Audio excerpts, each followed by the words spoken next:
Hi everyone, this is Dom Guccione back with more quick and accessible health and fitness tips. Continuing on with the interview series. So, again, this one's probably going to go a little over 10 minutes. We'll have some good content, some good stuff. So, my guest here today is Gina Cain, and she is my sister.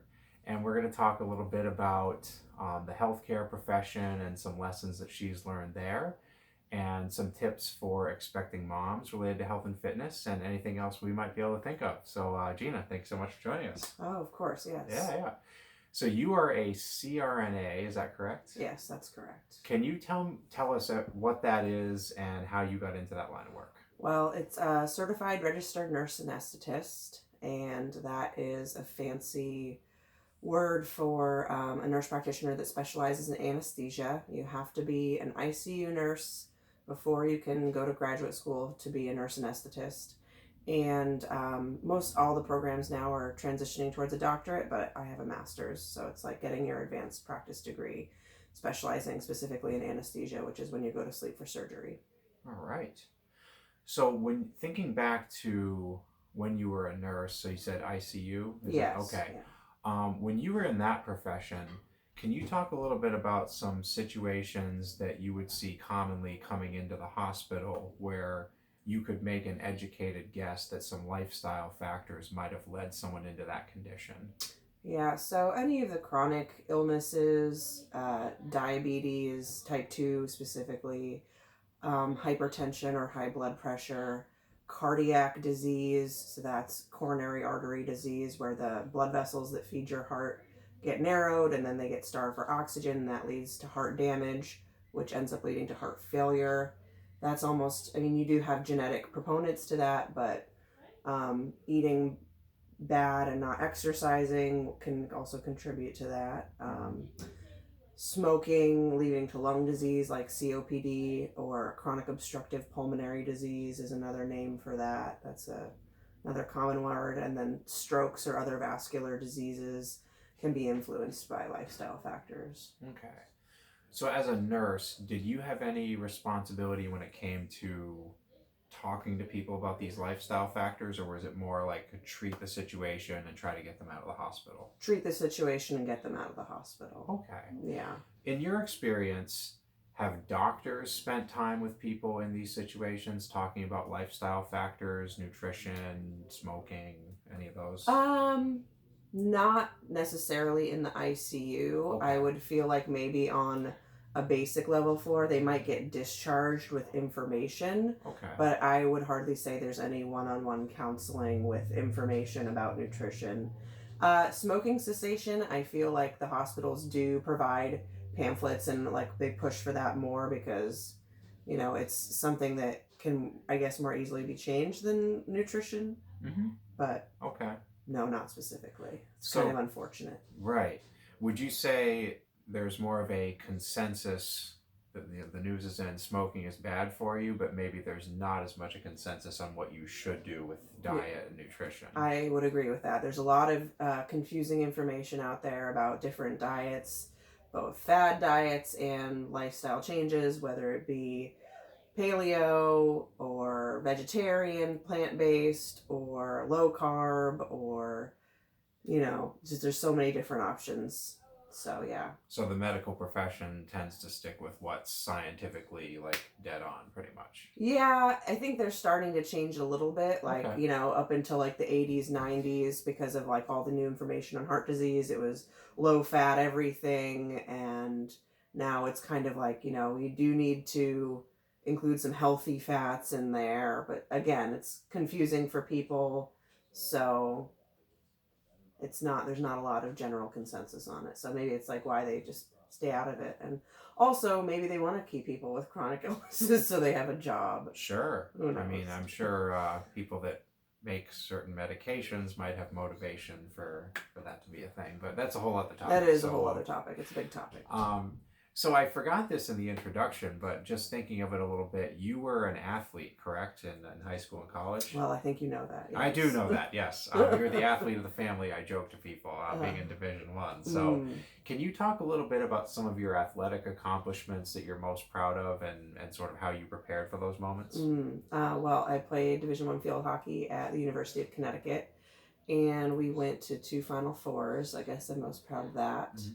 Um, I mean, preparing for that, we were super lucky in the fact that Dad was always pushing us in the weight room, and I think that working on speed, agility, and working in the weight room always got us ready for that. And I was always the person at UConn to be in the weight room a little extra. Like we were, it wasn't exactly the focus of the season, but I always like to make sure I got in there and got some strength work in. And just practicing your skills, not necessarily just when you have practice, but working on your skills outside of that just by yourself. Nice. Yeah.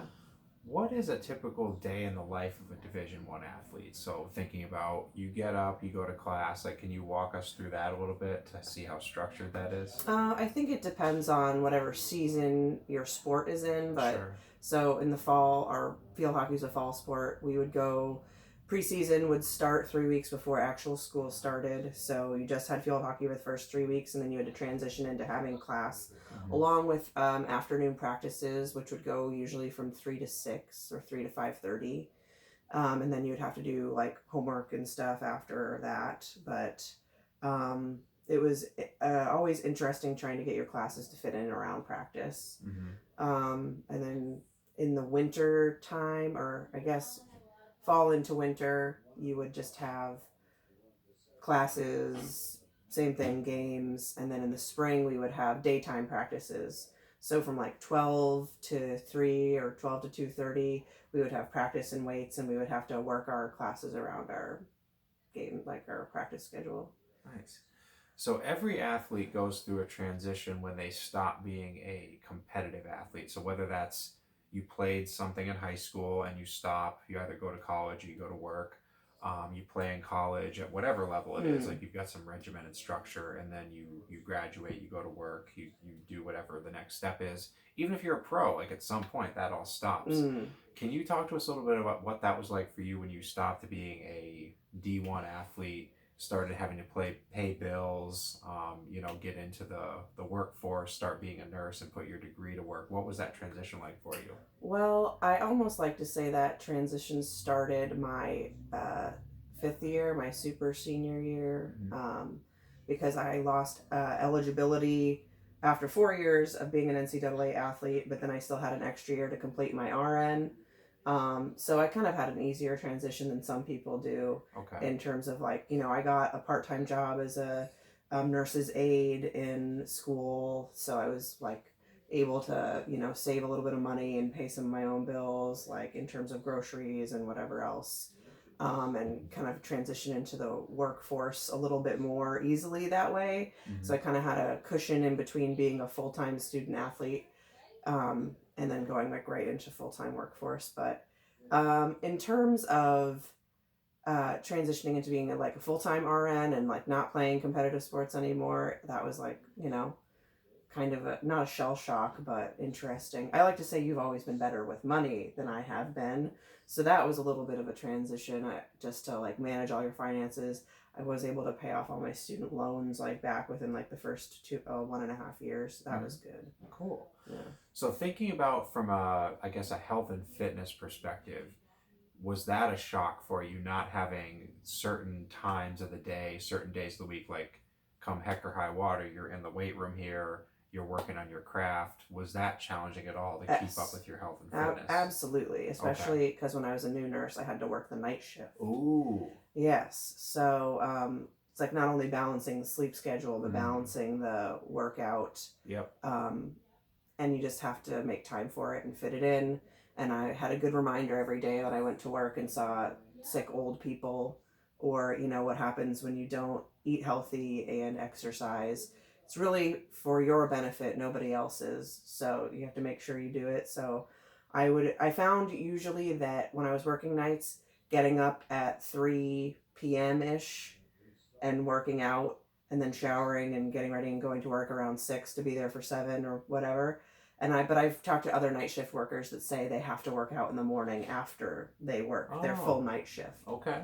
But I was always too tired, and then it would wake me up again to then work out. So that didn't work out for me. Okay. It sounds like a common thread there is routine. So you find what works for you. So if you're working an off shift, if you find a routine that's working for you, making sure to stick with it. Um, did you have a 5-day work week or a 4-day work week? How did that? 3 12s. 3 12s. So that's nice. There's a lot of days of the week where you can also, like, if I only wanted to work out 4 days a week, then I could just work out on my days off. But when you're working nights, technically half of your day off, you're still working, and then you have to sleep a little bit. So I still like to work out on my at least 2 of the days that I worked. Okay. What did you do on those days where you were off? Did you adapt to a more normal schedule, or did you stick with your? Oh, okay. So you sort of had to flip. Yes. Okay. Did that work well? I mean, sort of. Okay. I don't know how people continued. I did it for about 4 years. A lot of people do it for more than that, but I would sleep until about noon on my day off, and then make myself get up and try and go to bed at a normal time, like 9 or 10. Okay. Yeah. All right. One more topic. You're an expecting mom. Congratulations. I am, yes. I'm 25 weeks. Yeah. How has that transition been for you from a health and fitness standpoint? So you're someone who has always stayed very active, whether you're in athletics, post athletics, you're always into exercise, health, and nutrition. Becoming a mom, expecting mom, you might have some limitations on what you can do compared to what you're used to. So how has that adjustment been for you? Yes, that's been a little frustrating for me, to be completely honest.